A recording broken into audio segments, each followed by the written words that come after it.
So I am out here with Allie, and we are at the Oregon Garden. And you know, Allie, there's so much beauty and blooms and everything fun is happening right now out here.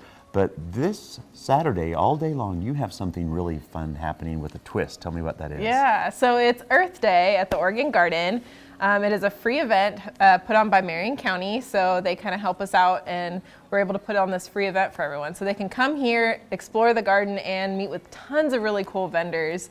And we have alpacas here. Wow. So it's really fun. And so the free event is you get in free then. I mean, the event is the garden. Yes. That's so cool. That's excellent. And tell me what else is happening. Yeah, so we have lots of food and drinks here. We have live music, lots of activities for kids, kind of thing. So you can build your own recyclable bags. Oh, wow. Cool. Yeah, that's super fun.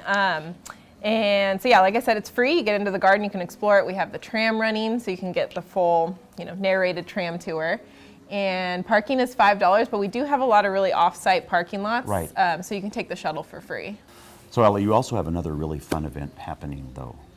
Yeah, so we have the Garden Gala, and so that's a ticketed event. It's $65 for OAN members or garden members, and then $80 for non-members, or you can buy a table. So that seats up to 8 people, and you can buy that on the line. But it's a silent auction, you got garden tours, we have some speakers, and we have a wine dinner as well. This is the one that the Richie Steffen is going to be at, right? Which those of us who love the posters of great plant picks, we know exactly what that means. He's going to be here and talking to that. That's going to be fun. Yes, yeah. It's going to be great. So, if you think to yourself, well, there's a lot of great things happening out at the gardens besides just beautiful plants. You can go to gardentime.tv. We'll click over their website, come out, buy the tickets, get everything set up, and come in and enjoy a great time. Thank you so much, Allie. Thank you.